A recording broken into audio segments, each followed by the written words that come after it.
People are hungry for it. They have to. I mean, I've been begging Cats the movie on Twitter, like, hey, release a trailer. I have a show to do. Yeah.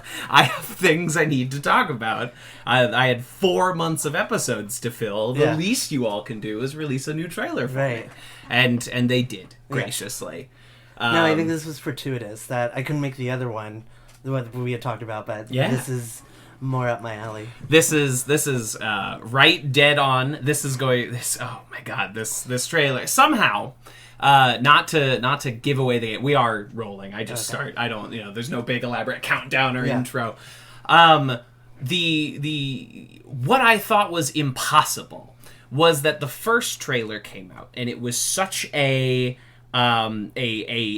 cultural experience for all of us, and we all. It captured our imaginations in very interesting ways and horrified us in other ways. Yeah. And I thought it impossible for a second trailer to approach anywhere near that level of zeitgeist and insanity. And I am so happy to have been proven wrong. I am so joyously glad that I was completely wrong. Yeah. Because this one is baffling in whole new ways. Oh, and it opens so many questions. So many questions. In ways that it does answer a lot of my questions about what this movie is going to be. Okay. So in looking at this, Cats, the stage musical, has no dialogue. It's a sing-through. We go from one song right to the next song. Yep. A huge choreography-based show with little to no plot to speak of. Yeah. And this trailer puts to bed pretty definitively that this movie will indeed have an overarching plot and will feature loads and loads of dialogue. I'm sure they stuffed this movie to the gills. This movie is going to be super long, too. It's just going to be... And at least with the show, you get an intermission. Right. The movie will not give us an intermission. We recently got an idea of how much this movie cost. Oh, really? And it is in the neighborhood of $300 million US. Oh, my God. I don't think that includes marketing. Oh, yeah. So $300 million...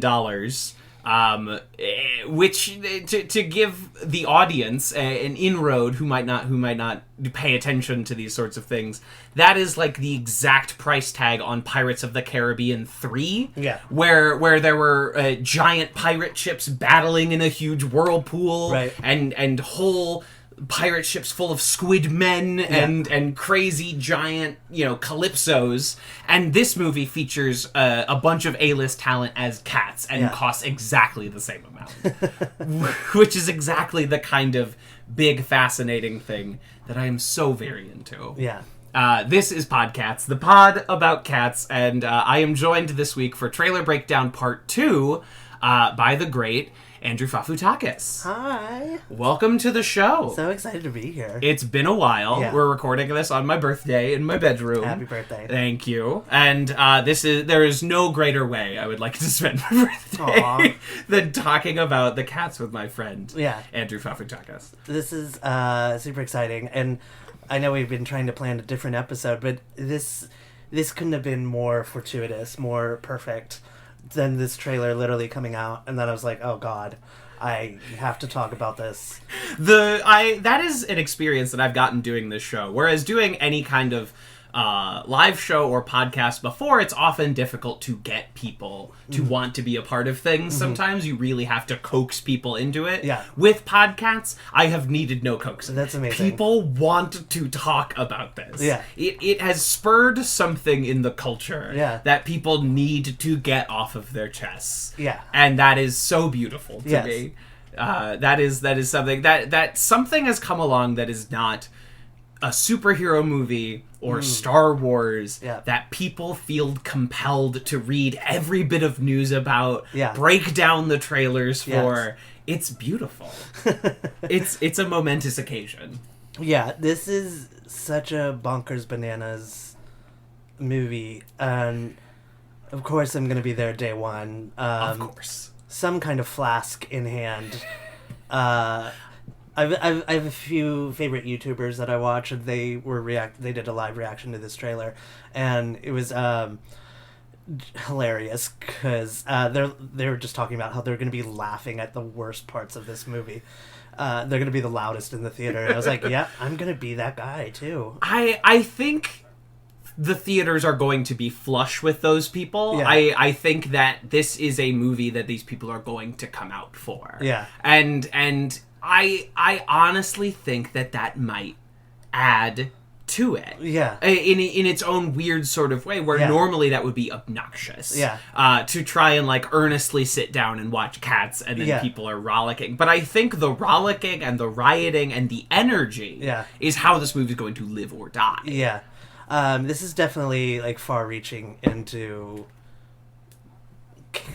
like it's beyond campy, like so far beyond the realm of camp. Yeah, like I already smell like this is going to be like a cult classic. Just like we haven't even seen much of this movie. We haven't seen the movie, and yet, you know, we have a vague idea of the budget now. It's obviously alleged. Mm-hmm. We have no idea about the runtime still, and that is terrifying. Right. Is that this might very well be a 3-hour movie. Oh, it's going to be. And if they added songs, like Taylor Swift... They have added a song. Yeah, a song, okay. They have added Beautiful Ghosts, lyrics by Taylor, music by ALW. Yeah. Episode about that incoming, but spoilers for my take, it is exactly the same song as Memory. They have just written another second Memory. Yeah. Well, that's the thing with movie musicals, is you have to add a song so you can be listed for the Oscars. Best Original Song, which I thought Taylor and ALW were going to be a shoo-in for until I heard the song Beautiful Ghost. I am no longer convinced that they're going to win that Oscar.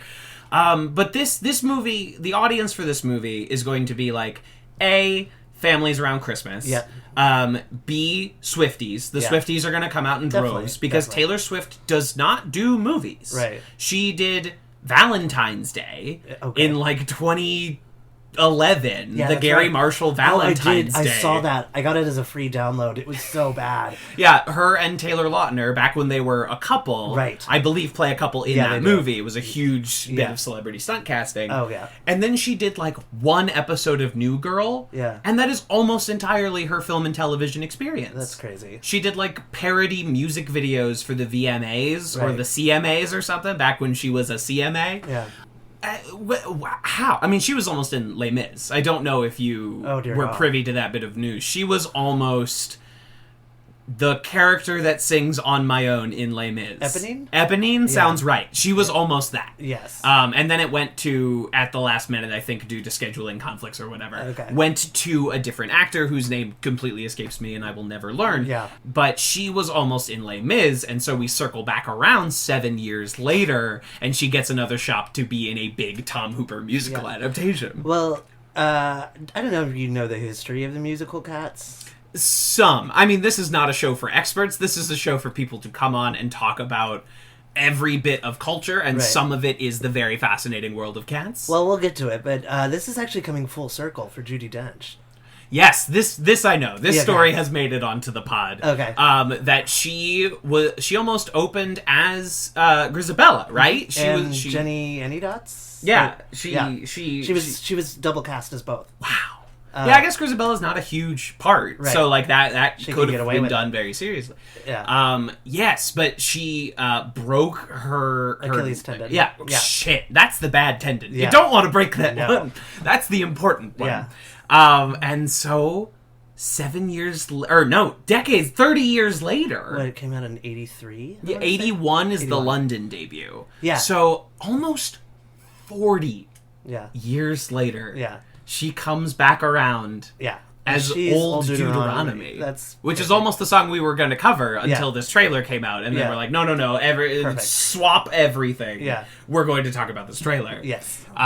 Yes, so that is fascinating. So what is the first question we got to ask? What is your history, if any, with the Broadway musical Cats? Well, this is fascinating to me because I think about down to my early childhood. Some people I call it a gateway musical. Mm-hmm. It's the first musical you've ever seen like as a kid. Sure. And that sticks with you. It becomes one of your favorites. I never saw Cats. That's a lot of people's first gateway musical because it's so family friendly. Sure. My gateway musical was Phantom of the Opera. Yes. Also a Lloyd Webber. He has these massive family shows. Like, his shows come out and they run for fucking decades. Yeah. It's crazy. It's insane. So I never got into Cats as much as other theater geeks, and I'm a theater geek, as much as other theater geeks got into. So I saw it as an adult on, I think I rented it the DVD on Netflix or something. Sure. Because I had never seen it before. The taped show version with the added, like, iMovie special effects. That one? Okay. Yeah. Good. So I was just, like, flabbergasted. Like, I didn't understand it. Couldn't wrap my head around it. I was just like, this ran for how many years on Broadway? Like, this is bonkers. The longest running Broadway show. Yeah. It's something we keep circling back to. Yeah. But it is endlessly fascinating to me that this show, this non-narrative, based on a series of children's poems, insane Broadway show, is also one of the most phenomenally successful in its history. Yeah. Made $2 billion in 1 year, and that was decades ago. Yeah. Like, made fucking Avengers Endgame money 1 year. Yeah. Before, like, a phenomenally successful, flabbergastingly popular show. Yeah. For being as absolutely bug nuts as it is. I actually was wondering too, do you think they're going to bring this back to Broadway once this movie comes out? They have to. I think they must. They have to, right? They have to. It just screams money. I imagine it's already in the works. I think I assume the wheels are spinning, and so sometime in like spring of next year, they're either going to be riding the wave of Cats making a huge amount of money at the box office, see it, honestly. Or they're going to be crawling out from underneath a trash can lid when this movie makes no money, and they're like, but come see the show? Yeah, right. That's one of two options that are going to happen. Yeah. I was glad to have seen it. I was like, cool. Yeah. I think you asked people what their favorite song is, and I really don't have I think I'm pretty cliched, either Memory or... funnily enough, Jellicle Balls for Jellicle Cats sticks in my head. Yeah. And I don't even know any of the lyrics. I just repeat. It's like a personal thing. It'll just pop up in my head where it's like, Jellicle Cats are Jellicle Cats. And I just repeat Jellicle Cats over and that's just basically what they do. It's like Jellicle Cats, like, and then key change. That's barely wrong. Like, they just say Jellicle songs for Jellicle Cats or Jellicle dance. You know, like they barely change it. They basically do just say Jellicle Cats over and over and over again. Right. And that wasn't even the original show. Really? Yeah, so they didn't have an opening number. Actually, that's why one of their directors quit. Because they didn't have an opening number? Yeah, because the book was bonkers and not finished yet. That's crazy. So, like, he quit by lunchtime, is what they say. And then they brought in this guy who, his name escapes me, because he was good at improvising song lyrics. So he literally came in the next day. I don't think anybody could have improvised this. Well, yeah, and like that's how they developed a lot of the characters for the show was through like theatrical improvisation. Wow. Like all the relationships and stuff like that. I did not know that. Because what you're telling me is that they didn't have the big opening catchy number that like everyone's moving. I think everyone can just like it's such a lively number. So instead they would have opened with the worst song in the show. Yeah, probably. With a look of surprise. Heard of a Jellicle Cat? What's a Jellicle Cat? What's a Jellicle Cat? This is oh my god. Yeah. I think if the naming of Cats opens Cats makes approximately $17 and disappears forever. Right. Actually, Memory wasn't even written up until like the final hour, I think. Jesus. Before previews started.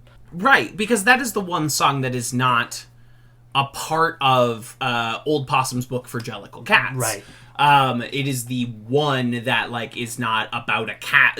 Nowhere in the song Memory does she say, "I am a cat. Right. I do cat things." Yeah. It's just it could have been placed in any musical and fit right in. Yeah. And I believe the lyrics are taken from a different poem by T.S. Eliot. Yeah, but yeah. I guess It's like windy or something wind. Does that have something to do with the wind? something like that. So ALW is just pouring through the T.S. Eliot poem collection looking for anything that he can put to music and become by far the signature song of the show. Yeah. That is insane. There's always more to learn about cats. Yeah.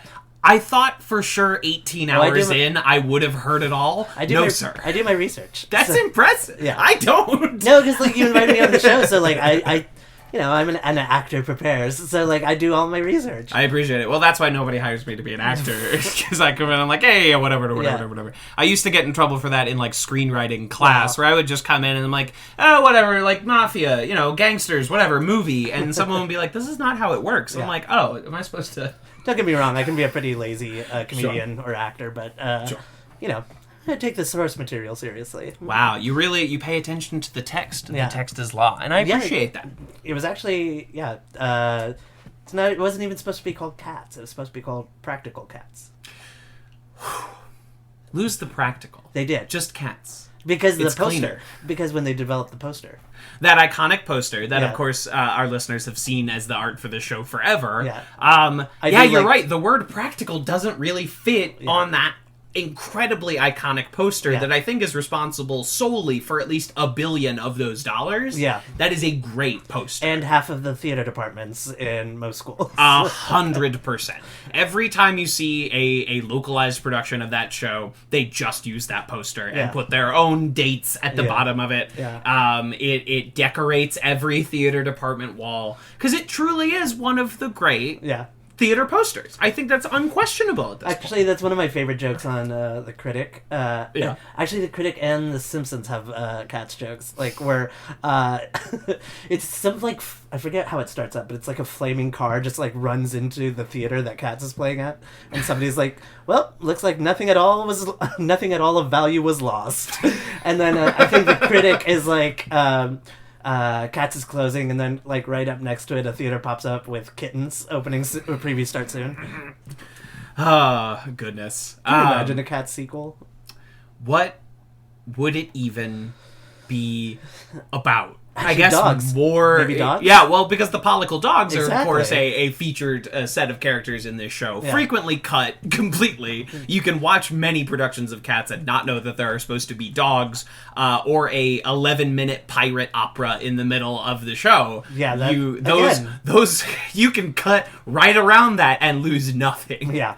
That is the beauty of this show. It's like how Mike Myers talks about writing Wayne's World, where he's like, I wrote every scene so that it could be cut if it didn't work. That's great. You could slice any scene out of Wayne's World and it would still function as a movie. Yeah. Which is like kind of distressing to me as a writer, but also as a filmmaker, a brilliant piece of film construction. Yeah. That they structured it in that way. You just changed my viewing now of Wayne's World. That's amazing. It's absolutely, and I've never gone through it with a fine-tooth comb, but I think, you could cut any scene out of that movie and it would still function almost exactly the same way. That's so great. Ridiculous. That's why there's so many scenes in the first Wayne's World where it's like, oh, Garth is going to go off and do his own scene on the other side of this apartment. Yeah. And then if it doesn't work, he just comes back. Yeah. So Cats kind of operates in the same way, and in viewing this trailer, it has given me I think a pretty firm hypothesis that they have cut a ton of songs from this. You think? 100%. Because Cats, the Broadway show, is already, what? Two plus, at least? Yeah, like a 2.5 hour theater experience. Most musicals end up clocking in around there. And Cats is a sing-through, so if you start shoving dialogue in there, you're just going to inflate this casserole to massive proportions. So it's either going to be 3.5 hours, or they have taken a fucking meat cleaver and carved out every song not sung by an A-lister. Oh, and they've added some dialogue, as we'll talk to in this. Oh, for sure. Oh, they've added some stuff that I think needs to be discussed. I mean, like, woof. Yeah. Not to use more, like, animal the Pollicle dogs would say, woof. They've made some choices have been made, and I want to say right now, I'm 100% behind every choice that this movie is making. Every choice they make makes me more excited to see it. So I imagine, as someone who's talked a lot about Cats at this point, by the time this show is done, we'll have talked for a full day about Cats. You could play every episode of the show, and it would take you an entire 24-hour day. Binge it. You know, everybody put a pot of coffee on and listen to PodCATS all day. Definitely. No, but the average song length of a song in Cats is about 5 minutes. Mm-hmm. These are very long songs. Mm-hmm. And most of them feature some length of dance break within them. Right. So going on top of that, I think that the songs that remain have been drastically cut down. I think Gus the Theater Cat is going to go from like a 7-minute song to a hard 3. Yeah. I think instead of being a dance-centric show, they are going to have 3 dance sequences. They're going to have the Taylor dance sequence that features heavily in this trailer, the Tay Swift. Yeah. They are going to have a very brief like ball sequence. Yeah. And then there's going to be like a big final dance or something of that nature. But most of the time the choreography is going to be like moving around the set in a strange way. Not dancing, just like jumping from chair to chair. Yeah. Doing a split off a lamppost or something. Right. Like that. It's going to be that kind of stuff. There's going to be a lot of movement, but we are going to almost entirely cut dancing from the show. The new... she's a ballerina, Francesca Hayward? Yeah. Yeah. So I would imagine... Introducing Francesca Hayward. Yeah. Even though she's been, a famous dancer for however many years, we are introducing her to the world. Well, yeah. I was certainly introduced. I didn't know in the same way we introduced Shia LaBeouf in Holes. He never heard of this guy on Even Stevens. Oh, God. I actually got I felt so bad. I got a free screening for Honey Boy that just came out. And I kind of walked out midway through them. Well, it was a free screening. Yeah, I mean, it was. I'm sure it had heart, and like I'm hearing great reviews about it, but I just didn't care midway through the movie, and I was like, I'm good. I'm out. I think that's perfectly fair, especially at a free screening. Like, it's your money. Yeah. Like, some of us might go like, oh, you could have at least, like, spent your money. But also, like, I don't know, it's your ticket. Like, walk out if you want to walk out. It's okay. And I got home much sooner than I anticipated. Exactly. It was wonderful. You could put on something you probably like a little bit more. That's okay. Yeah. There have been many movies that I kind of wanted to walk out on. Yeah. I've never actually done it to my recollection. Yeah. But there have been many. I used to work at Forbidden Planet, which was right next to a theater, and sometimes people would come in with tickets and they're like, I'm not going to use this ticket for whatever movie. Gotcha. Anybody want it? And almost universally those movies were not good. So even though I was seeing Justice League for free, boy did I want to walk out of Justice League. Oh man. Blade Runner 2049 I think I'm a little hard on as a movie, but that is a 3-hour movie that started at like 11 p.m. And I was pretty ready to leave. It's getting there. I can't I go to movies a lot actually because I do one of those like VIP things at the theater. You do the AMC? Yeah. So I could try to make a movie at least once a week. Sometimes more. You get your money's worth on a pass like that. Totally. I haven't done it yet, but you really, really get your money's worth. I might do it for awards season. Especially if I'm feeling bougie and I want to see like a 3D or an IMAX. For sure. Especially like when Avengers and all that stuff was coming out. Absolutely. I was so happy. Anyway, I've only like walked out of a movie like maybe 2 or 3 times, and this might have been the 3rd time. So It's okay. sorry, Shia. It happens. I feel like, okay, when I was in college, we had like a little screening. There was like a converted church that became like a screening room. Okay. I definitely had walked out of a few movies with my free student pass. I was Okay. definitely like, no, my dorm is connected to this building. Yeah. I'm going back. I'm I'm not going to stick this one out. Oh, there was definitely, I think Lost Highway, the David Lynch movie. Oh, okay. I was just like not in a place to, because they had been doing all of the David Lynch. So I sat through Eraserhead. I did Blue Velvet. I loved Wild at Heart. You know, like I was completely about that. And then like 20 minutes into Lost Highway, I was like, nope, calling this one. Gonna go back to the dorm and play Nintendo. You gotta be in the right headspace. Yeah, sometimes you're just not there, and it was free, so I just went. I just left. I had a good time. Especially like going into this movie. Oh man, no, nothing could. A fire could not pull me from this theater for Cats. It's like literally watching a car wreck itself in slow motion for me. And just you're seeing every crunch of metal and everybody broken glass. twisting in a way that Yeah. it shouldn't have. Yeah, it's just the more and more we get to know this movie, like I feel bad because so many people probably put all their blood, sweat, and tears into this film, and it's easy for me to sit in Hundreds, if not plural, thousands of people. You know, obviously the digital fur technicians put in the work on this movie. although some a little bit more than others. I think there were some Sonic the Hedgehogian drastic changes made between Definitely. trailers. Yeah. They really cleaned up Jennifer Hudson. Okay. Because Jennifer Hudson in that first trailer is looking rough. Yeah. Is looking like they cut her face out of a magazine and stuck it on a cat. Yeah. In this one, she's looking a lot better Yeah. in like the 1 or 2 shots that we see her in this trailer. Yeah. And then some people, it looks like they've made inexorably worse.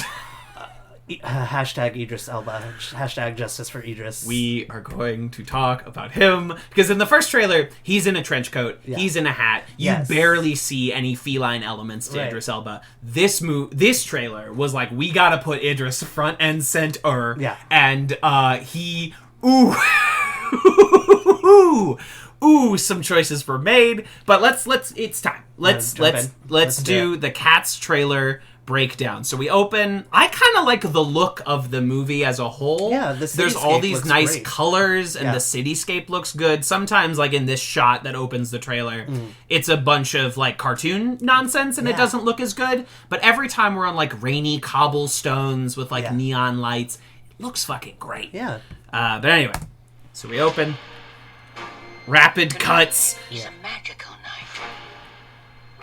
A lot of cat business. Of course, this trailer goes hardest on James Corden. Yeah. They really lean into the Corden on this one, Apparently. which I am against. I don't know where you come down on the great Corden debate. I was listening to one of your episodes on the way here, and I have a severe hatred for James Corden, and I don't know where it stems from. I think I've heard he's an asshole, or I just don't get the appeal. I don't understand the appeal. My issue with him is that every time he's in a movie, I think to myself, now, wouldn't someone else have been better doing this? Yeah, anybody. I just think of all the people, when he shows up in the last 30 minutes of Ocean's 8 and it becomes like the James Corden show. That's what and I'm happens. like, Yes. who...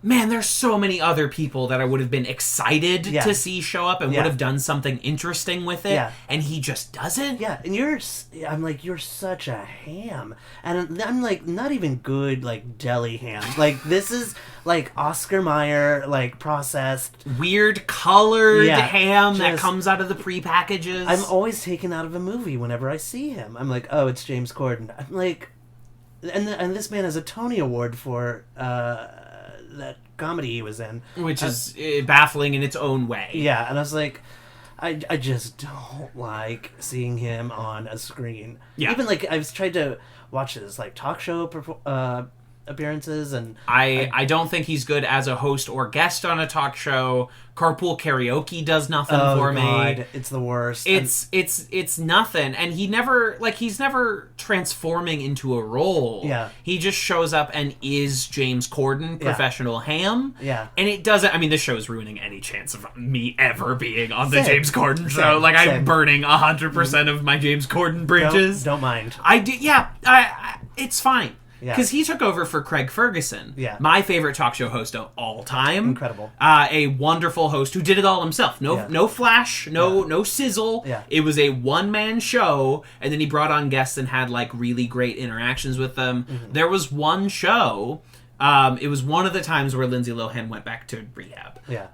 And he threw out the monologue jokes and just did this long extemporaneous monologue about his own history of addiction to the camera. And he's like, I know I'm part of the problem because I come on here and I make jokes at these people. Yeah. But I've been there. And I know how hard it is to like make life work when you are an addict. Mm-hmm. And we should be on her side as opposed to making fun of her. Mm-hmm. And it was like legitimately the most touching thing I've ever seen on a late night talk show. It was phenomenal. And then James Corden comes on and he's like, celebrities? Yeah. With me? Yeah. Anyway.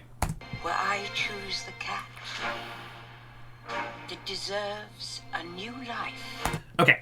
Lots of intercutting, but we have confirmed the plot. Yeah. Because Cats, the musical, there is some debate about what the plot of the show actually, like, what are they trying to do? What is the heavy-side layer that they're going to get to at the end of the show? Yeah. This bit of dialogue, and first of all, there's dialogue in Cats. Yeah. Next, they're going to put dialogue in the Hamilton adaptation. Oh, God. But this bit of dialogue from Judi Dench confirms that the cats are competing to be reincarnated as a new cat. Yes. And everyone else must remain on Earth in their old crusty cat bodies. Yeah. But one cat gets to ascend and be reborn. Yeah. We finally know. We can put the plot of the movie to bed now. Yes. Going back to my notes, that's basically because this started off as like a TV presentation on the BBC, and it was just songs, just songs he put together. There was no through line, no plot. And then when there still isn't. Yeah, well, true. Facts. He never added one. Facts. But when they were putting the actual musical together for the West End, they tried to find a through line, and that's where the rebirth comes up, because it's a nod to cats having 9 lives. So yeah, that checks out. That makes sense. Yeah. But again, like, I like all of this look of the trailer. You know, we got these nice like big doors that the cats are going through. It looks really cool. Yeah. And they do some cool like set design. I'm excited to see it. Yeah. Going to the ball. Taylor Swift pouring out her catnip thermos, a gif I have used 1,000 times at this point. I might have to steal that. And she's sitting on a little Tonight Show moon and like dunks it on everybody like she's like it's the blood rave from Blade. or like she's Scarface dropping coke. Yeah, just like fistfuls of catnip. Oh man. We got the wanted poster. Wanted posters of McCavity. Looks great. Only 100 pounds though. Yes. That's not a lot of money. He must not be a very bad cat. Right. Like he must. His lines of crime must not be that terrible. And then I'm like, how do these cats get money? Where did their cat money come from? Well, and then because this is such a weird like dissonance, like in terms of size, because that's what drives me insane about this whole entire trailer. That's the most common thing I hear from people. It's like, do they have little cat money? Where are they printing this cat money? Right. Or are they using large human pounds? Or are they paying each other in like fish skeletons? Like what are they doing? What's the currency? And then like we freeze frame this shot right here, which I think features our main Francesca playing Victoria, and she is very close to 2 trash cans and that she looks human-sized next to. to. But there are other shots in the movie where one of them is holding a fork, and it's like they're about to tip over from the size of the fork. Oh, we'll get there. Because there's another shot. Constantly confusing sense of scale. There's another shot that we'll get to drives me nuts. But even at the start of this trailer, when we saw the cats on the statue, they look like ants. Right, they look like teeny tiny, like bird size. Yes. Like pigeon sizes on top of this thing, and it is a constant sense of confusion. It is the most common thing that every guest has brought to me, like a cat would bring you a dead bird. Yeah. Like, how big are the cats supposed to be? Right. And the money thing continues to bother me, because like Bustopher Jones, his whole song is about how he likes to dine out, and he goes to all the best, fanciest restaurants. But in the logic of the song, is he like with his master going to fancy restaurants, or are there cat restaurant, or do they serve the cat? Yeah. Or is somebody leaving a plate out for the cat? Right, and he likes to pretend like he's dining at the Ivy, but he's dining out back at the Ivy. Yeah. It's... Come on! McCavity's here. We see Mr. Mistopheles leap from a dresser drawer holding a giant woman's brassiere like it's a parachute. Yeah, that looked just small to me. Yeah, it's a little... Going to the ball. Dangerous.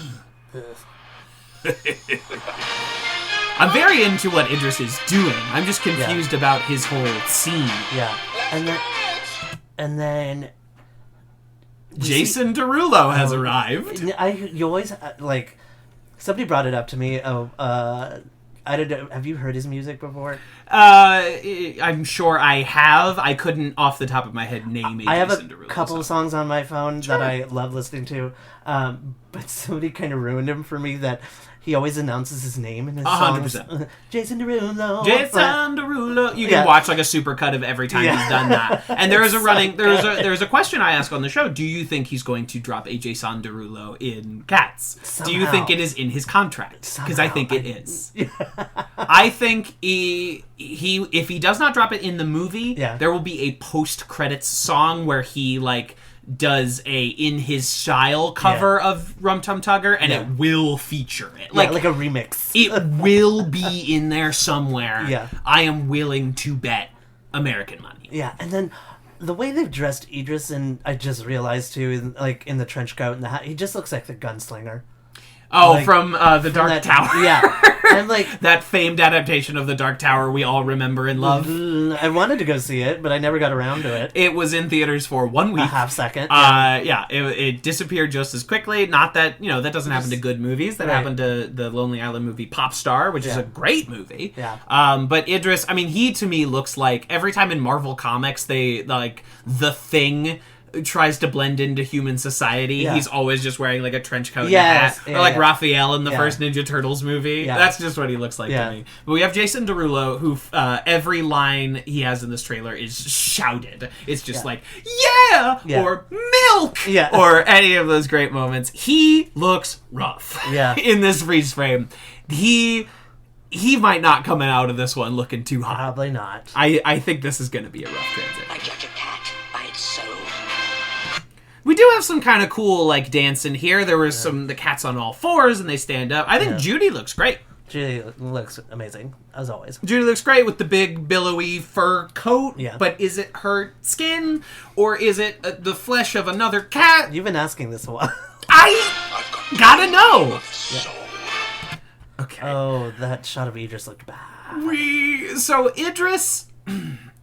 he looked like a very bald-ish cat in that shot, and with like Idris wearing an Idris Elba mask, he looks terrible. Yeah, I thought Jennifer Hudson looked bad in the first trailer.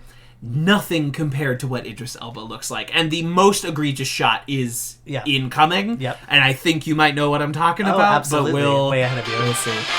This leaping around. Of course, Jason Derulo's iconic screaming of milk. We're all going to be wearing shirts that say milk on it in the coming year. It'll be the new Don't Have a Cow Man. Yeah. We're all excited about it. It's party time. Again, I love like the neon milk bar. I think a lot of this like I don't know why she's wearing like a garlic necklace, like she's going to be attacked by vampires. We have to stop there. Mr. Mistopheles of course. comes flying Bumbling in through the in. window, Yeah. bumbles into a large pair of women's shoes. Are they large though? Because he's able to wear both and move them. Yeah, he's able. They're like mid-size. They're like a child's. yes, they're like when idea a kid put mom's shoes on and was like, "I'm mommy," and like put on but this lipstick is and stuff. Clearly a lady's dressing room since he's rummaging and grabbing bras as parachutes. Right. And So like he should only be able to fit in one. he should be able to fit in one. Exactly. He should be able to curl up inside And of take it. a nap. But so is he small child size? Yeah. Because that's terrifying. Yeah. That's huge. Like a 3-foot cat? Yeah. What is going on? That is maybe the most egregious shot. Is him Are they walking. And he's like walking, like shuffling with these not even massive. Should be massive. Should high be heels. gigantic. Is basically his foot size. I mean, What's your name? this is what at least the musical's just set in a junkyard. Like, yeah. just one setting. You don't need to worry about it. Everything's Junk- big. Or, I get why in a movie, you need to do the different scenes because movies just operate differently. Like Right. in a film set, or not a film set, in a stage set, you can put up mountains in the background and bring out a chair, and the audience is like, okay, we're inside the Vom Trap house now. Yeah. I don't need like a whole facade. Yeah. And I get that movies are different. Yeah. Stare. We'll get there. We get the Mean Girls cats coming Cat in. got your tongue? Oh God, why? Cat got your tongue. So the cats use our idioms then. Yeah. The cats have our turns of phrase. Yeah. Do they say curiosity killed the cat? Oh, you know that's coming. You know that's going to be in there. Absolutely. I think, money down, Idris Elba says it. Yeah. Or Judi Dench says it to Idris Elba. Yeah. It's one of the two. One of the two. Somebody says it. Here comes this monstrosity. So the James Corden, Buster Jones, I think actually looks pretty good. Yeah. As a cat. The James Corden cat, he's got like this funny little like whisker mustache. I don't know if He's I got like like that. Yeah. his patterns look like a suit jacket. Right. Like I think it is a good look. I don't know if he's going to be wearing spats like the he character. Okay, good. Yeah, you'll see it We'll later. see the spats when Yeah. he dives Oscar the Grouch style into this trash can. Yeah. Yeah. Oh yeah, there they were. He's Well, wearing you'll see it full-on later spats. too when he does the other terrible line. When he does his little riff. Yeah. When he does this little Apatowian riff. Oh my God. Yeah, so we're getting the cast now in alphabetical order. Yeah. So James Corden is ha, and Yeah. he dives into a little trash can. Judi Dench, of course, we stand a legend. They don't need to...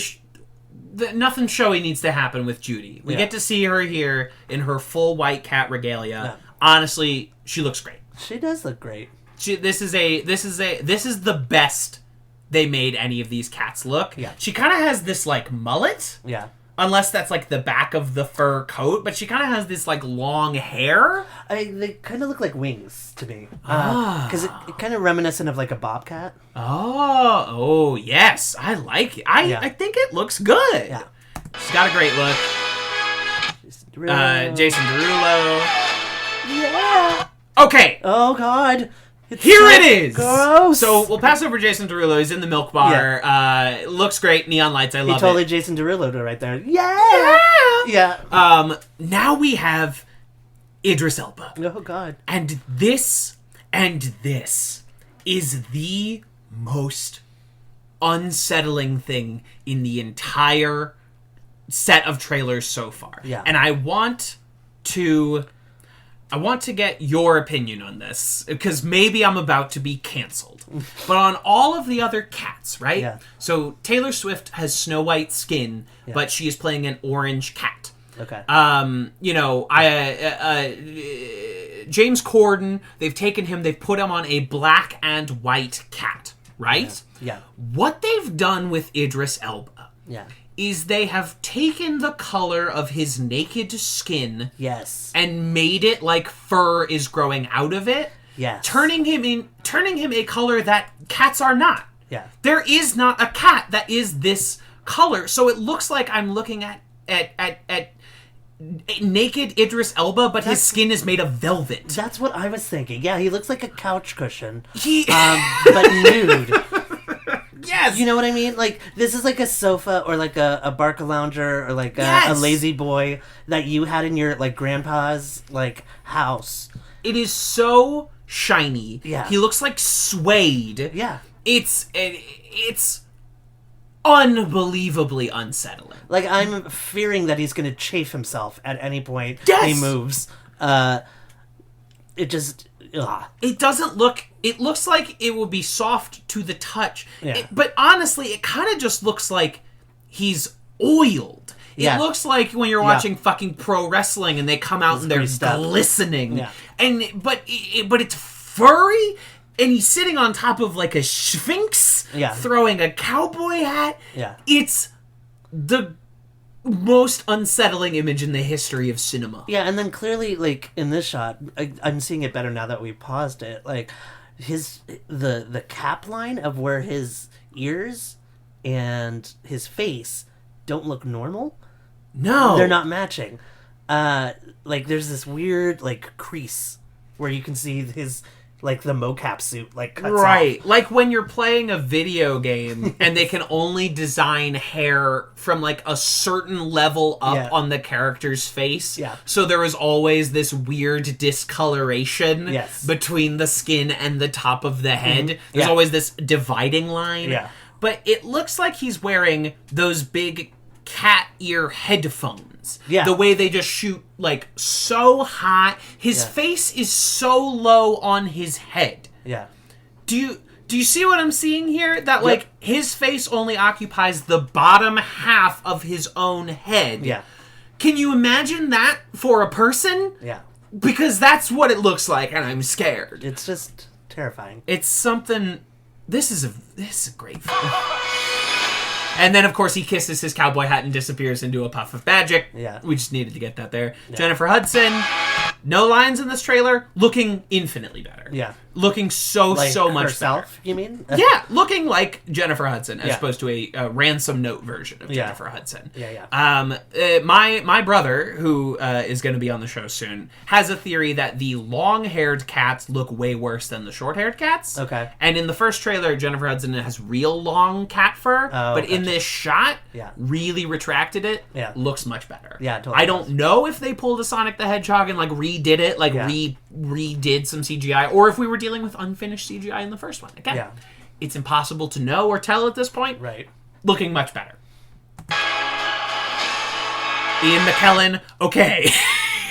Ian McKellen looking like Crookshanks. Yeah. How do we feel about this? Because the first trailer did not really let us see him as a cat. Yeah. I kind of feel like I'm not mad at it. No. I think it looks right, I guess. It looks good. Yeah. It looks like kind of how I would imagine Ian McKellen would look as a cat. Yeah, definitely. Do you think this is his Oscar year? Do you think that because he's playing Gus, right, who is this old theater cat, right, who never had it. He never made it, but he likes to think that he did. He likes to think he was a huge star back in the day. Yeah. And his song is all about like, remember when I played King Lear's cat? Yeah. And everyone's like, no, we don't really remember that. Yeah. I think if Ian McKellen sings that song, I am going to uncontrollably weep. Aww. I think it will just be unavoidable because Ian McKellen has been, like, I guess one of the most important figures in my pop cultural life. Sure. Because I was a certain age in the year 2000, so he was Gandalf and Magneto at the same time. Oh, yeah. He's very important to my history as an actor. I think he looks also good. For me as a gay man, he's a national treasure. I agree. So There's Taylor. Yep. Looking pretty good. Yeah, I think. Yeah, I'm not mad at it. Did we miss her little titty shake? Because that is the most uncomfortable moment in the trailer for me. Yeah. There it is. She shimmies. Okay. Because something that has gotten me about this movie so far is that the cats have human breasts. Yeah. Which works on a Broadway stage because your brain knows that is a human wearing a leotard. Yeah. Humans have breasts, they can't get rid of those. in Cats the movie, where you've bothered to rebuild these people from the ground up as cats, why keep the titties? Yeah, absolutely. And that's already uncomfortable enough. Why give me the shimmy shake sexy... of her human... Does Taylor Swift do that kind of choreography? Can you testify to that? I don't really watch a lot of her live performances. I'm going to say maybe in her videos, like her latest videos. Right, because she didn't do it for, like, Love Story. Right. But, when she's becoming full-on pop princess. Right. Okay, maybe she started doing that stuff a lot more. Mm-hmm. I feel like I've never seen her do this level of unbridled, like, sexual choreography. Because I watched every music video for 1989. Like, it's a really great album. I was very into it when it came out. But all of those music videos are very chaste. Yeah. They're all, even the ones about fucking, it's a lot of, like, gentle caresses. Yeah. But she's not, like... splitting it open. I think honestly I think even when she does do sexuality, it's leaped into performance or it's making fun of her of sexuality. I don't think she sexualizes herself. Maybe I'm just talking out of my ass. But she feels so free as a cat. Yeah. I've never seen her do, and that's like an old school like cabaret like shimmy shake. Yeah. That's a striptease shimmy burlesque. shake. That's burlesque. That's she's wearing tassels on her nipples kind of choreography. Yeah.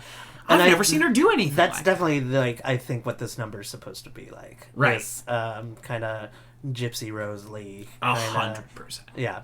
Yeah. She's really we haven't heard her sing as this character yet. Like, they have not... Because the first trailer was just Memory. Yeah. Done by Jennifer Hudson. Yeah. This second trailer is just orchestral score. Yeah. Remixes of the Jellicle songs for Jellicle Cats. Yeah. We don't hear any singing in this trailer. Mm-hmm. Which... It's like they're trying to hide it. Yeah. It's like they're trying to couch it. Yeah. And not let certain people figure out that this is a musical. Yeah. Which they do with all musicals now. Yeah. Into the Woods. I don't think there was any singing in the Into the Woods trailer. I don't think so either. Jersey Boys, they did let them sing, but it's like they did it in the same way that like Bohemian Rhapsody would do it. Like they didn't let people know it was a musical. Yeah. They don't think they can market musicals anymore. They always try to couch the musical element. Yeah. Don't mess with the crazy cat lady. Oh God, this line makes me cringe so goddamn much. And I love her. You love Rebel Wilson. Okay, I was do. wondering where you came down. I generally think she's really funny. I think she's in a lot of like stuff that doesn't know how to use her super well, but I just saw Jojo Rabbit. She's very funny in Jojo Rabbit. She's stealth in there, kills every scene she's in, stealth right back. Yeah, just incredible. And I saw Isn't It Romantic? Is that good? I had a great time. Good. I was looking forward to. I wanted to see The Hustle with her and Hathaway. Yeah, so did I. She's fun. She's very funny in Bridesmaids. When I think like everyone kind of caught on to Rebel Wilson. Yeah, she can be very funny. This is horrible shtick. I think it's just bad writing too. Yeah, don't mess with the crazy cat lady while swinging a huge chain that is only slightly different in size than it would be to a person. Yeah. And then she hits herself in the face. Yeah. And also she calls herself a crazy cat. Even if I were a cat, I wouldn't reference myself like that. Do the cats... So a crazy cat lady in human parlance is a batty old woman with many cats. Yeah. Do the cats know about that stereotype, or is she, sans context, calling herself a lady and a cat, and that she is crazy and is a cat lady? These are the questions that I need to have resolved. Well, and then also I'm curious about her hideous vest that she's wearing. Jay! No, it's a music note.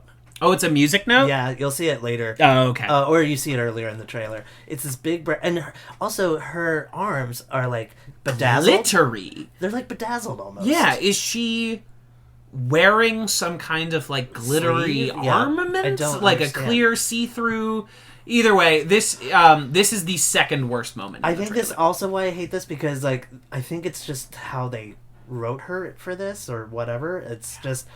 a bunch of dudes making like fat jokes, and she's so much more interesting than that. Yeah, 100%. Rebel Wilson is a very, funny, talented performer. Yeah. But we've only seen her in these trailers for like a total of 2 seconds. Yeah. In 1 second, she falls down while tap dancing in the first trailer, and in the second trailer, she hits herself in the face with a big chain. Yeah. Fatty fall down, go boom. Yeah. We can do better. To me, this reeks of every time I've been on the set for a non-comedy and have been told to improvise or riff. Yeah. And you can never come up with good, funny stuff because in improvisation is so difficult to do well in movies, even though everybody does it. Yeah. But true improv needs a fully like implemented comedy environment where everyone off camera is pitching good jokes. Right. That's how they do fucking Anchorman. Yeah. Is that like Will Ferrell will come up with a line and then Adam McKay will throw him a bunch of lines. Yeah. That's how the good ones operate. This feels like a humorless set where she was told to just make stuff up. Yeah, no context whatsoever. Yeah, like I actually just filmed a commercial over the summer. Oh, yeah? Where me and my fellow actress, wonderful young lady, we improvised all of our dialogue. Wow. But again, I had a sounding board that I could play off of. Right, you had someone to work against. Yeah, not just... Like, that's why it's like you're saying, it's tough in just like auditions or something, just to make up things on the spot by yourself, because you don't have any kind of context or how far you can go. Solo prov is so difficult, and two prov is hard because you're only bouncing off of one other person. The good comedy movies that use improv need a communal, supportive environment, and this just reeks of every time they bring one of these actors into a non-dramatic movie and tell them to just riff. But Just it's the second worst moment in the trailer. Yeah. Introducing Now it is Francesca time Hayward. to make the choice. Here it is! Right, well, that's not going to work, is it? That's what I say to you. Crossbow. Oh, I'm sorry. Oh, there's also that. Okay. What the fuck did we just... It's Corden doing It's shtick. comedy. It's like, oh, that's what I say to you. Yeah. Which is nothing.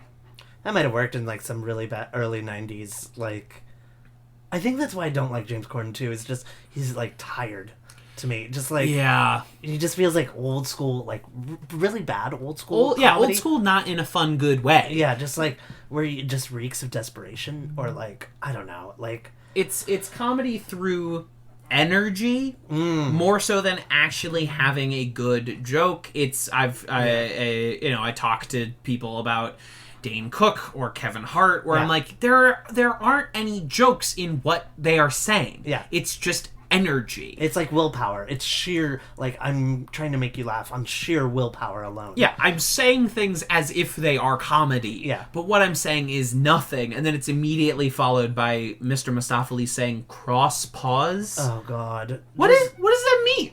Like, That's- fingers crossed. Oh my good God. Yeah. Fingers crossed. Yeah. Oh. Because he's That because in that shot he's like terrified. And he's like, oh God, cross pause. Yeah, That's their big closer. That's their big closing line. Yeah. That's the joke. In the same way that the first trailer basically ends with Rebel Wilson falling down. Yeah. Fatty fall down, go boom. This is their big closing joke. is James Corden the part and this. Who's playing Mr. No one I've ever heard of. Okay. It's someone I've had to look up every time it's come up, but Cool. it's no famous person. I hope he doesn't work again. No, I'm just kidding. I hope he's great. Yeah. I hope this is a star-making performance. Yeah. We're about to begin. I love it. So there's a lot of... We can only see a little bit of it, but in this trailer, there's a lot of dance moments that feel like... You see those dance videos on YouTube where it's like the camera's kind of like strapped to them and kind of like moves with them? Rolling around. Yeah, that's what I'm getting from all of this Yeah. all of this movement, is that it feels like a rig that is like following them as opposed to us just being able to watch people dance. I'm also super nervous about the dancing because I don't know if I saw it in the trailer, but it's I feel like they're gonna try to modernize it way too hard. Like and There's a do- lot of like Popping body and locking, rolls yeah. and pop and lock. Yeah, I'm like, oh god, please. they're gonna make it modern as Street, opposed to like, because they're street cats. yeah. Well, Because they fair. live on the street. Yeah, fine. And then we get this great glittering tableau Yeah. as like Over London. stars or snow Yeah. or just sparkles with Sparkles. cats over the London cityscape. Yeah. I like it. I Sure. think it's a good look. Yeah, In theaters this Christmas. there we are. Directed by Tom Hooper. That is it. That is the second trailer for Cats. Yeah. How do you... So where were you before you saw this trailer, and where are you now? Definitely, I have to see this, even more so. Like, as, insane as this trailer... The first trailer was like, oh god, well, I'll probably catch it on streaming. This one, I need, several ounces of alcohol in me, and a big bowl of popcorn in the theater, and to go see this monstrosity. I've talked about it before. I think the ideal way, and normally I like to go see a movie sober. Maybe I'll have a drink with the movie, Sure. but like, I paid a lot of money to be here. Yeah. I want to actually experience the thing that I'm seeing. This one, no, I think the ultimate way to view this movie is to perfectly time the acid drop. Oh my God. To just have Yeah. it worked down to the second. Yeah. And just let it rip. I think Yeah. that is honestly the ultimate way to do that. Yeah, Perfectly or- time that edible Yeah. and just let it go. Yes, edible, good way to... Yeah, I would go full-on edible. Eat it before you walk into the theater. Yeah. But like you need to be walking in like right as the lights go down. The trailers have ended. Yeah. It is time to see. Because then you'll Cats. have those 20 minutes of commercials and trailers. So Right. You get to time to digest. Exactly. and then- Time to boom. digest and then let it off. Yeah. I think that is the perfect way. Well, I'm glad you are also fucking excited to see this. Yeah, it's thrilling. What a age to be alive in. That People- we have a full-on Cats movie coming A out. full-on Cats movie. That, I mean, because the safest, simplest, and probably most effective way to do it would have been like a 2D animated 80s Disney version of it, where Oh, I they could see are that. just cats, Yeah. like the Aristocats. Yeah. I'm so glad that this is what we're actually getting. Mm-hmm. This is, people tell me all the time, they're like, it's just superhero movies and just Star Wars in the theaters now. Hey, folks, if you want to see stuff that isn't those things, you vote with your dollar. Yeah. You got to show up to the theater Yeah. and support huge amounts of money being wasted on something Flush down like a this. toilet. And I'm so excited. Yeah. Again, this movie will either make $12 or $2 billion. Oh, I want to go to the midnight screenings of this. That'll probably be held at Chelsea. Yes. That, like, dressed up as your favorite... Please! Jason Derulo. Yeah, we all need to dress up as cats, show up and show our solidarity. Yeah. Send them to me. Tweet your fucking pictures at me. I want to I see would love... them. Oh, that's a great idea, too. Just go in a full, like... Just go cat in full beat. Cats regalia, Yeah. take a picture next to the poster or the Yeah. lobby Oh, standee. yeah. Hashtag PodCATS. I want to see the images that take place. I want to go to CatsCon in 2021. Oh my like, god. I want this to be a new trend, new fashion. I think we're about to open up a whole new world of pop culture, and it's so exciting to be here on the moment. So one last bit: are you an award season person as all? Do you pay attention to I the big do, award shows? yeah. Now we haven't seen the movie, Yeah. but we're 2 trailers in. What are your predictions for Oscar night for Tom Hooper's Cats? I don't see... maybe direction? No. I don't see direction. Not even a nomination. No. Okay, I think the... be bold. Take I strong think stances. I think the ancient Academy voters are not going to take a shine to this. Okay. They're going to hate the kids and their millennials and their newfangled computers. It seems like it's baited for them because it's Yeah. like a big, lavish musical, Right. which they You would grew think. up and they love. But this is maybe a little too strange. Yeah, it's almost too sterile. Definitely could see like lighting, cinematography, maybe even editing. Who knows? Costumes, no. I mean, I think legally they shouldn't be allowed to win that Right. Oscar. Yeah, hair and makeup, maybe. Yeah, all that stuff is so weird that is possibly, what it could be. Yeah. Sound mixing, sound design, like all absolutely. that stuff. Special effects. Yeah, that'll be interesting to see, because this is what I hate about some musicals captured to film, is if the sound is bad and you can't hear anything. Yeah. La La Land. Got him. Then I'm out of the musical and I'm just watching people flail around, right, and singing at the top of their lungs, but I can't understand what the fuck you're talking about. So that's always a big pet peeve of mine. Sure. Let's see. Definitely nom for J HUD. Okay. Sure. Maybe I could see a best supporting actor for Ian McKellen if he knocks it out of the park. I think if for nothing else, they're running out of chances to nominate Ian McKellen for Academy Awards. Mm-hmm. I think we are on the tail end of that, and as far as I know, he doesn't have one, right, and has barely ever been nominated, if ever. Yeah. I think we're overdue, and he is playing an old actor lamenting their career gone by, which is Academy fucking catnip. Yeah. Like, that is him taking the thermos and pouring it out on the Academy. Yeah, it would be that honorary, like, this is your legend Oscar. Like, exactly. Which, fine. Yeah. Give it to him. Who cares? Yeah. I know he was nominated for Gods and Monsters. Okay, so he has been nominated before. Yeah, that movie with Brendan Fraser, I've never seen, but it's always on my list to for see sure. it. No, I've never seen it either. Don't worry about it. Yeah. Let's see, who else? Maybe Judi Dench. You think so? supporting? Maybe Judy? But that would be Judy and Jennifer duking it out. Yeah, right. Although they've both won Oscars for playing very similar parts, basically, because Jennifer Hudson won for Dreamgirls, right? Yes, for again just bringing it in with a big powerhouse song. Hathaway won it for another Tom Hooper movie, Les Mis, just kind of very brief role, comes in, nails one song, fucking leaves. And Judy has won for like Shakespeare in Love and shit, just like comes in, 8-minute scene, 8-minute scene, bing bang bong, she's out, Oscar in tow. Yeah. Which is probably the role that Old Deuteronomy will have in this. I think we're not going to get a tremendous amount of Judi Dench. I think we're going to get way too much James Corden. Definitely a nod for Best New Song or whatever. Or Best Song. Animation. I could totally see. Sure. All the visual effects. Visual Oscars effects and stuff like that. Totally. And people will dunk on it, but like, they did some impressive work. Say what you will, this is all very impressive on a technical level. Yeah. But yeah, that's my call. Okay. So you see a lot of nominations, probably not a lot of wins. Exactly. Sure. Like 10 nominations, 1 win, something like that. I maybe go less, like 6 or 7. Okay, cool.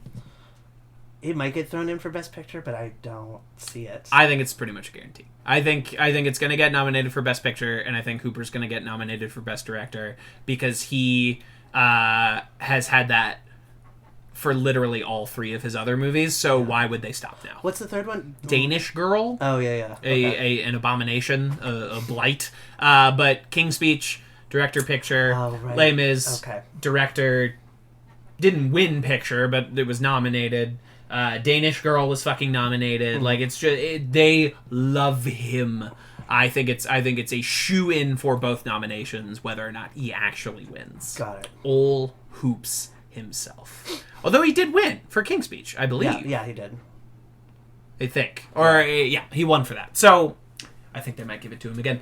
But any closing thoughts on Cats / where can the people find you or check out your great work? Well,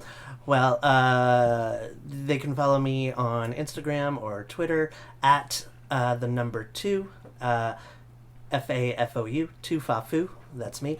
I will be performing as part of Yas Fest at the Broadway Comedy Club on December 12th, which is a Thursday, 9 p.m. Would love to see you there. Just 8 days before Cats. Yeah, yes. While you're waiting for Cats. Again, what can and cannot be said about this movie, I think we've tackled a lot. And yet there's still more left unsaid. And the movie's not even out yet. Yeah. Everyone expect like a 3-hour movie review episode of this show where we just finally talk about Cats.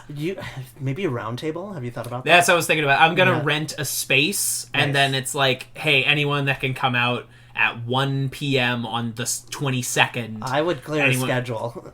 Thank you. Okay, great. I need to iron down those plans, Yeah. but like the space I'm looking at can have me and up to 5 other people. Nice. So that's what we're looking at. A big round table, book a 3-hour session, and not? just let it happen. Yeah, I'll chip in. I've been doing this for 5 months. Like, why not? Yeah. Thank you. So that's I will keep that in mind. Yeah. Let's see. As always, rate and review on iTunes and all those other places. That's the best way to support the show. Also, patreon.com/tvskevin if you like the show enough to give me $1 a month. And hey, I'll give you an extra bonus podcast called Hamil Minute, where we talk about Hamilton minute by minute for that $1 a month. Check out the other pods that I do, Puffin Publishing Podcast, Improv and Sketch Show, where we are the great authors of history, and Jab Action Nerds, where we play a crazy tabletop RPG.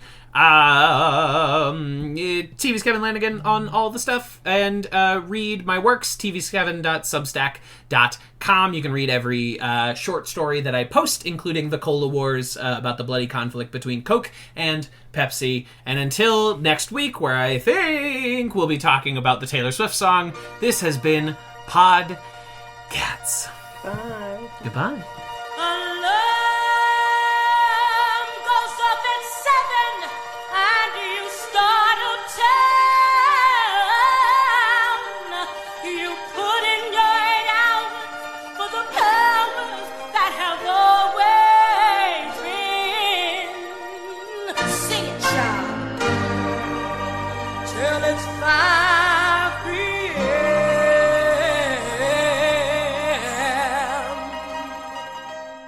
There you go. Downtown, where the folks are broke. You go downtown, where your life's a joke. You go downtown, where you buy a toke. And you go home to Skid Row. Home to Skid Row. Yes, you go. Downtown, Where the cabs don't stop. downtown, Where the food is slap. downtown, where the hopheads flop in the snow. Down on Skid Row. One time you cater to 1,000,000 jerks. One time your messengers in their room clerks. Eating all your lunches at the hot dog carts. The bosses take your money and they break your hearts. And one time you cater to 1,000,000 whores. The disinfect to rats on the bathroom floors. The jobs are really mediocre, you make no bread. And then at 5 o'clock you're dead. By subway. Downtown, with the guys at chips. Downtown, Where they rip your slips. downtown, Where relationships are not good. Down on Skid Row. down on Skid Row. Down on Skid Row. Down on Skid Row. Down on Skid Row. Down on Skid Row. Down on Skid Row. Poor. All my life I've always been poor. I keep asking God what I'm for, and he tells me, gee, I'm not sure. Sweep that floor, kid. Oh, I started life as an orphan, child of the street, here on Skid Row. He took me in, gave me shelter, a bed, crust of bread, and a job. Treats me like dirt, calls me a slob, which I am. So I live. That's your home address, you live. When your life's a mess, you live. Where depression's just status quo. Someone show me a way to get out of here. 'Cause I constantly pray I'll get out of here. Please won't somebody say I'll get out of here. Someone give me my shot or I'll rot here. Show me how and I will. I'll get out of here. I'll start climbing uphill and get out of here. Someone tell me I still could get out of here. Someone tell Lady Luck that I'm stuck here. Gee, it sure would be swell to get out of here. Bid the gutter farewell.